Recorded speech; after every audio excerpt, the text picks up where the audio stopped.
Welcome to Inside View. I'm your host, Joel Metzger, and joining me on this show is Terry Beaudoin, who's the owner of Beaudoin Olive Products Company. Welcome, Terry. Thank you, Joel.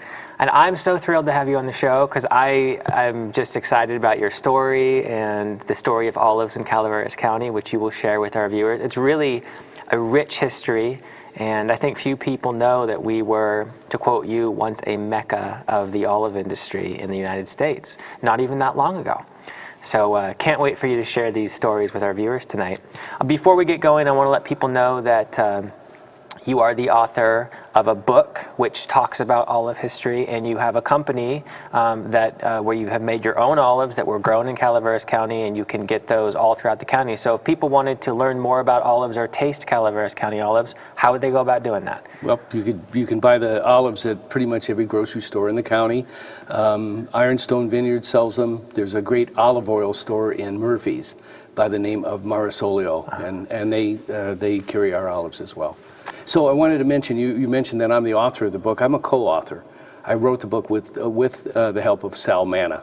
Right, so the two of you worked on this project together. Correct. And Sal is a historian, is that correct? That's right. Okay, so and when did you finish up the book? It was last summer.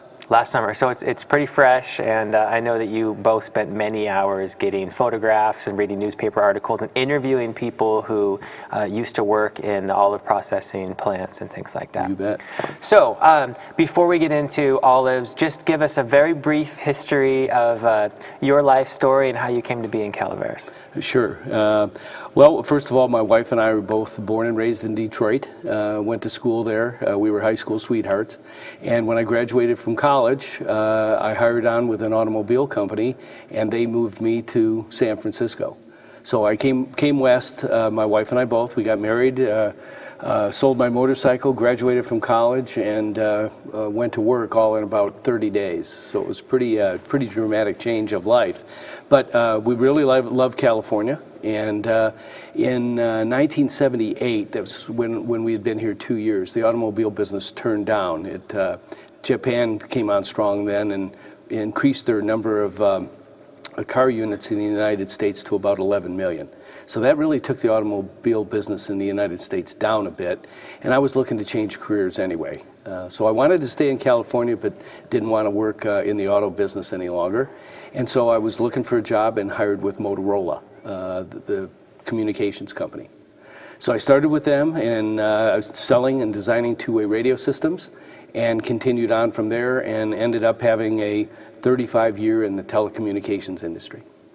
And then recently you retired from that, and you spent a year kind of working with olives and writing a book and all kinds of things. But now you're back in the communications industry again. I am. I took about a year and a half off, wrote the book with Sal, worked real hard on the olive business, and my wife still has a couple more years to work, and so I decided to go back to work and make some more money. All right. Can't fault you for that. Yeah. So to set up your fascination with olives, and I will say it's peculiar because not many people are quite this interested in olives. Right. I think you'll have to share with us the story of your childhood. Sure.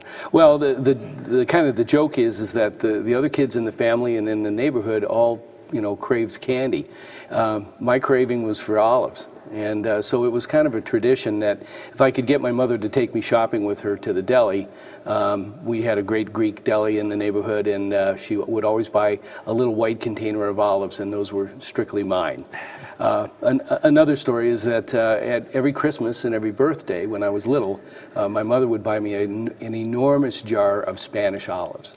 And I would write my name on the jar and put it in the refrigerator, and those were exclusively my olives. And so I would eat an enormous jar twice a year. Do you have any idea what it was about olives that was so appealing to you as a child? I've always liked salty things like peanuts and things of that nature, but I don't know. It was just that, and we grew up in a bit of an Italian neighborhood. My father had spent all of World War II in Italy and really was enamored with the whole Italian culture. And so that might have had a little to do with it as well. But throughout your life, while enjoying olives, you never really dove in head first to the world of olives until recently. What year would you say you really started to read more and learn more about olives? Right, about 2009. I had planted some olive trees mostly for decorative purposes in my yard. And 2 years later, my daughter was encouraging me to learn more about those olives for pruning purposes and just kind of the care and feeding of an olive tree. And so for Christmas that year, she bought me 3 books on olives. And it was reading those books, and one in particular, that really sparked my interest. And it's been pretty full on olives ever since. And what was the book that really piqued your interest? Yeah, it's a great book, by the way, written by a brilliant lady, a medical doctor who also decided to do olive research like I did. Her name is Judith Taylor, and she wrote the Book of Olives in California. And it's a consummate history of the industry, the friars and Father Junipero Serra starting the missions in Southern California and bringing the very first olives here from Spain. So anyway, her book was the consummate history of olives in California, and only made a couple of passing references to the county of Calaveras. She spent a lot of time on many other regions of the state. California happens to be the state that produces and grows about 98% of all olives in the United States. Which is just mind-boggling to me. It seems like there'd be a couple other states that might have a close Mediterranean climate, but it's really California that mimics where olives thrive. Exactly. And originally it was thought that you had to grow olives near the coast, because if you look at the Mediterranean regions and where they're traditionally grown in Europe, they're typically close to water. Here in California, we've kind of proved out that you can be a couple hundred miles from the coast. As long as you have that Mediterranean climate with the very warm days and cool nights, that's what helps olives grow. Now, if we may, just for a moment, before we get into Calaveras County, can you give us just a little history on the olive itself and how it was eventually propagated from kind of a bushy shrub at one point? Sure. I've read several history books about the origins of olives, and they have differing facts in terms of where exactly the olives were first cultivated. But it's a commonly held belief that the olive started as kind of a bush, and were at the time when man started agriculture and row farming and kind of more sophisticated farming methods, that they were cultivating olive bushes and eventually built the cultivars or cultivated varieties into big trees, and the type of trees that we see all over the planet today. And would that type of kind of manipulation and expedited evolution in a way have led to a large Sevillano versus a very small olive oil olive and all of the variety that we have today? Exactly right, Joel. So exactly whatever right. you wanted, you would just continue to breed and plant those things. And think that olives are one of the longest and oldest cultivated food source on the planet. So that process of cultivation and refining the varieties has been going on for millennium, for thousands of years. So why is the olive so attractive to these ancient peoples? Why did they want it? Okay, well, first of all, it provided a lot of things for them. Okay, first of all, a food source, and you know, tons of different types of fermentation were developed in Greece and in Turkey and in the Mediterranean areas, but the oil from the olive also has proved so useful, not only for consumption, because it's a very, very healthy product, and we'll get into that in a little bit, but also for when the first wheeled carts were developed. You had to grease the wheels, okay? And the olive oil was useful for that. There's one of the history books talks about the fact that the Roman army was very unique at its time. Rome, colonized all of Europe. And think of how terrifying it would be for an invading force or a place where the Romans were going to invade. They could march at night, okay? And they could march at night by virtue of the fact that they had torches that were lit with olive oil. Really? Wow. I bet that was terrifying, for sure. To see a couple thousand Romans coming over the hill all lit up at night when, there was no other source of light at night.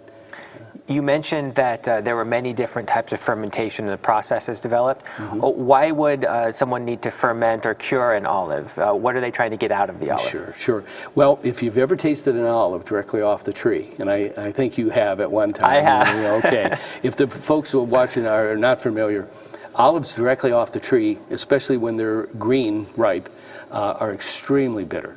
Okay, and there's a very scientific name for the compound within the source, but the last word of it is oleoperine. Okay, and that's a substance that's concentrated in the skin, but makes the olive extremely tart.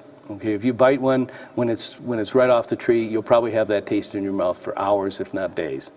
So the need to ferment the olives was to draw the oleoperine, the bitterness out of the olive.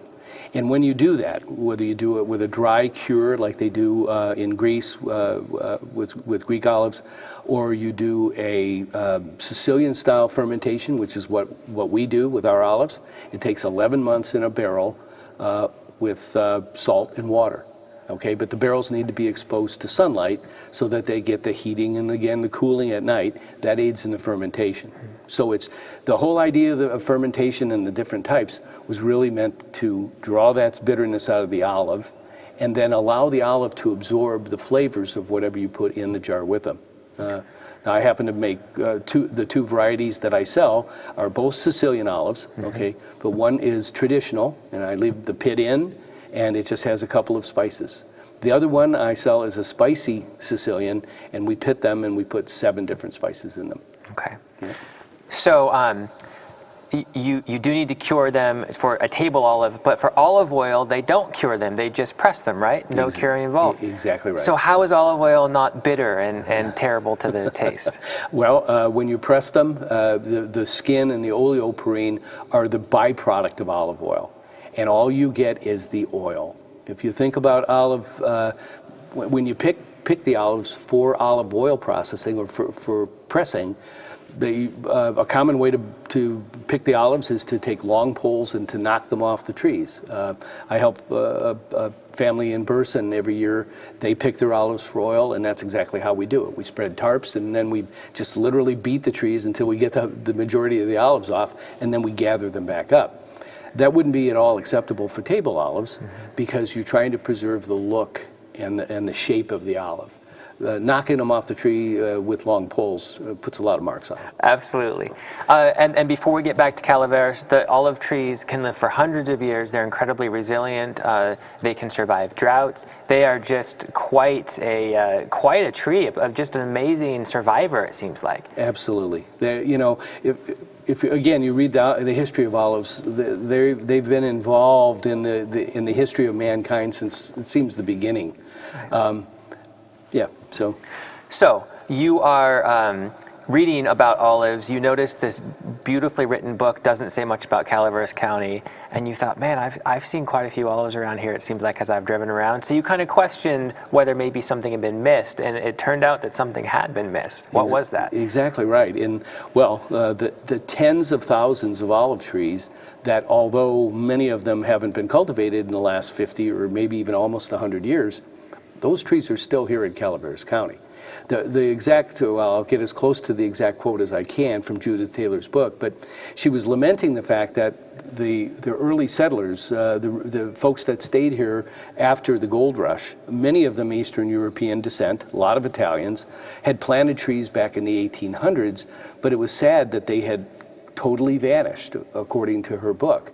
And having lived here in the county for almost 30 years and have done a lot of hiking and a lot of exploring, I knew there was a lot of olive trees here and they hadn't disappeared. But were you surprised after you got done with your research how many olive trees there actually were still here? Absolutely. Shocked. Yep.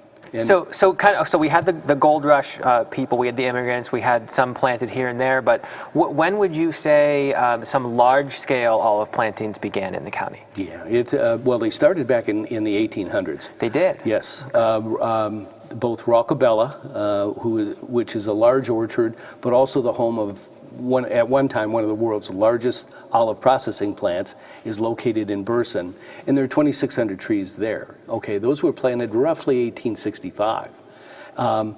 An even larger orchard, as the crow flies, only a couple miles away, but off Olive Orchard Road, pretty much still in the Burson area.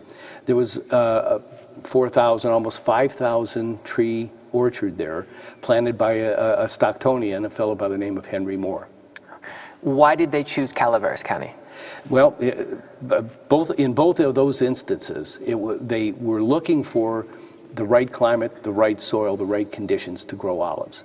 And there was a lot of cultivation happening in the west end of Calaveras County at that time. There were a lot of fruit trees, there was row crop farming going on. You don't see a lot of that now. Farming has become a lot more mechanized, and our type of terrain doesn't work as well for row crops, for example, as the Central Valley is. But it's still perfect for olives, and they found it to be that. And so Roccabella, you mentioned, this was one of the largest olive processing plants in the world at one point. Exactly in right. Calaveras County. So these trees were planted in the late 1800s, you said? Right. And what was the purpose, and how did that story go with Roccabella? Well, it's a long story, and I encourage people to at least look at the book, if not buy it, because there's a whole chapter dedicated to Roccabella. About 1916, a fellow by the name of Louis Samis came west, and his wife had been given an olive orchard, which was Roccabella. And so they moved here and noticed all the olive production going on. A lot of it was planned for oil at that time, but Louis Samis was a brilliant man, and among other things, he was an inventor. And he developed several olive processing processes and developed a lot of the machinery for processing olives. You have to size olives, and that's usually done mechanically. You also have to pit them if you want to sell them pitted, and he developed pitters as well. He ended up, I think, having something near 85 patents registered with the U.S. And he had a partner who worked with him. He was kind of the idea guy, and then this partner was the guy who could build it. What was his name? Right. His name was Frank Hood. And my family's lived in the Valley Springs area for, like I said, almost 30 years. One of the mainstays of our little town there is a little store that was for decades called Plylers and Lilly, I believe.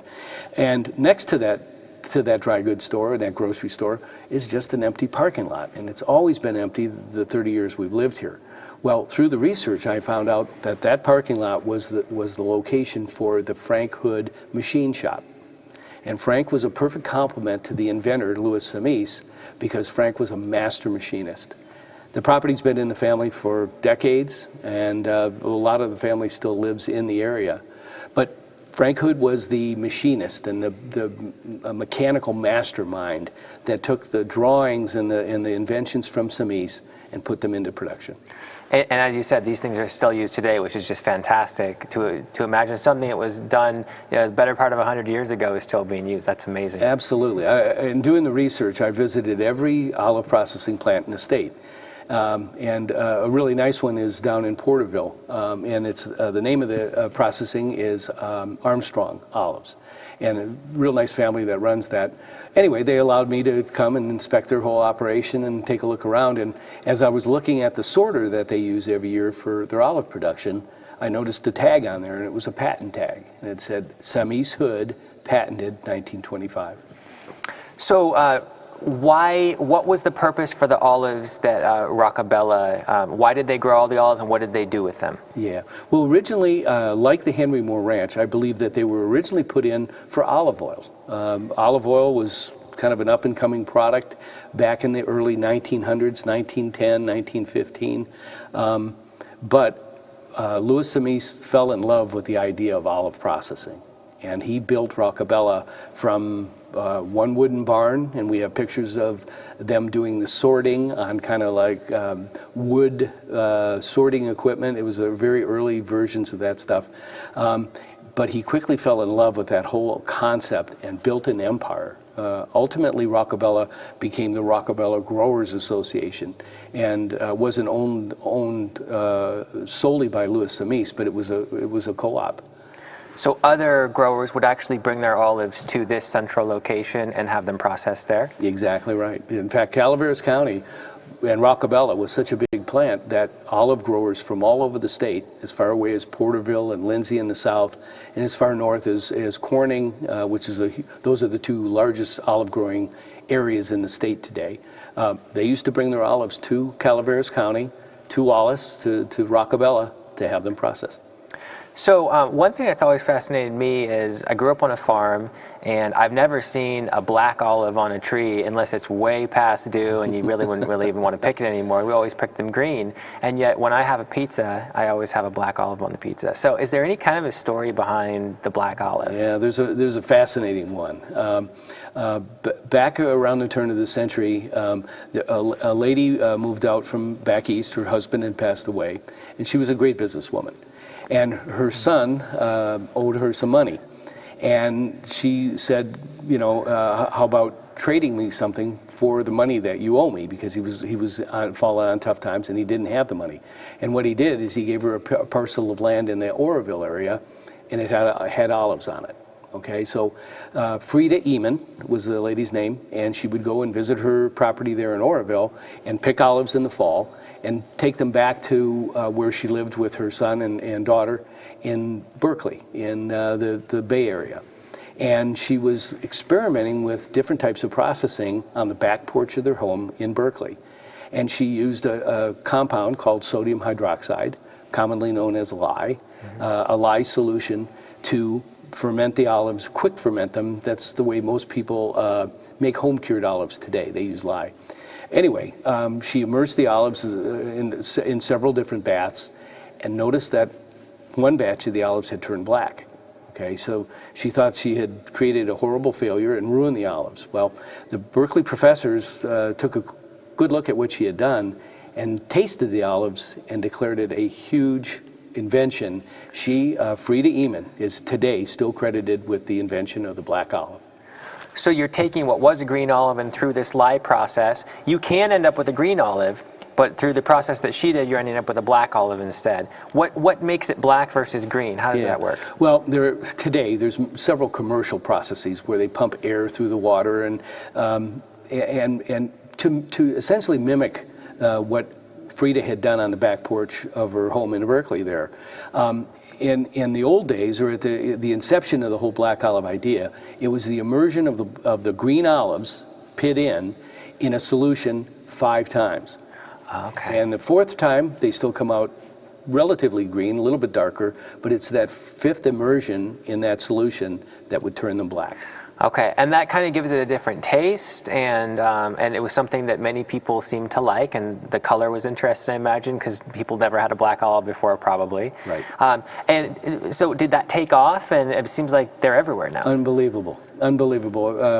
Frida, again, being an enterprising businesswoman, took a whole sample of her olives back to, I think it was New York, where she had a demonstration and she had tastings, and all of the supermarket owners from all over the United States tasted those olives. Well, needless to say, she came back to California with a long list of orders. And so with the success, and obviously everyone loved the new product, this black olive, she went into big time production. I'll bet she did. Now, did Roccabella ever make a black olive, or were they always focusing on green olives? No, as a matter of fact, black olives were their specialty. So that's the main thing that they did? Absolutely, especially in their heyday. Roccabella was in business in the 20s, 30s, 40s, 50s, and then eventually closed down in approximately 1963. But in those heyday years, we've heard tales that they produced as many as 5 million cans of black olives in their highest year of production. But 5 million cans. That's a lot of cans of olives, for sure. So what did eventually lead to kind of the demise of the olive industry in Calaveras County? When did that occur? Yeah, well, it wasn't just Calaveras County, okay? We saw, Calaveras rise to great prominence in the olive industry, but the whole industry went through an enormous change right around 1955 through 1965. Environmental health laws were coming into play, and the byproduct of olive production, a lot of that sodium hydroxide, was getting into the groundwaters. So at its heyday, there were between 95 and 100 different olive processing plants all over California. And like I think I've told you, today there are 2, 3 really large producers, and then a couple of boutique producers. But there's about 10 today. Wow. So it was largely the having to deal with the byproduct or the effluents from the processing process, and some bad business practices too. Yeah. There was a tale of some embezzlement there at Roccabella. Okay. So eventually, you know, this long journey of olive prominence came to an end, and then there was kind of a period where not too much olive activity took place. But then it seems as though olive oil caught on again. When did that catch on? Well, I think it's still catching on. Okay. And I think that when you see about 1970, 1980, during that 10 years, people really started becoming a lot more health conscious and really being more selective about the food they put on their table. And so olive oil and olives themselves are a highly nutritious product and have been proven very, very good for health. Because of the good cholesterol or the good fat in the olive oil and the olives themselves. So it was kind of the resurgence or the start of the foodie industry or the foodie trend that started. And the reason I say that it continues today is that olive oil, and to a lesser extent table olive production, is really gaining a lot of interest all over the United States, but especially here in California. And in Calaveras County, we have a lot of olive oil producers coming, and people are carrying their olives, and you're the only person who's actually kind of commercially doing a table olive, but there could be more people, who knows? Yeah, that's right. Who come out of the woodwork. Right. So I guess in the last minute that we have, what do you see as the future of olives in Calaveras County? Well, because olive oil in particular is becoming so popular, and because our climate is right for it, we're seeing a lot of people move into the county and either plant new orchards. I know several folks that have done that, but also there's a huge potential here for people to come in, either acquire or get rights to farm the tens of thousands of trees that are still here and bring them back into production. Okay, I would like to do that. Absolutely, and I think that that's really exciting because these trees are surviving after 100 years or more in some cases, and it's all there. You don't have to start anew necessarily. You could just buy the property. Well, that's one thing that's unique about olive trees, that if you left an acre or 2 acres of peach trees or apple trees without any attention for 50 or 60 years, they'd be gone. Okay. On the other hand, olive trees thrive on their own. And I've been out to visit ranchers who've been nice enough to take me back and see the olive orchards on the ranch, and they're magnificent. Some of them, I've been shown an entire orchard that was burnt down completely by a passing fire, a forest fire. Those trees are 12 to 15 foot tall today. Terry, thank you for coming on. I appreciate it. And just want to remind the viewers that you can get his olives in almost any store in the county, and his book is available at the Historical Society and in a few bookstores throughout the county. You bet. Thanks for coming. Thanks, Phil. And thank you for joining me on this edition of Inside View. I'm your host, Joel Metzger, and I hope you join me next time.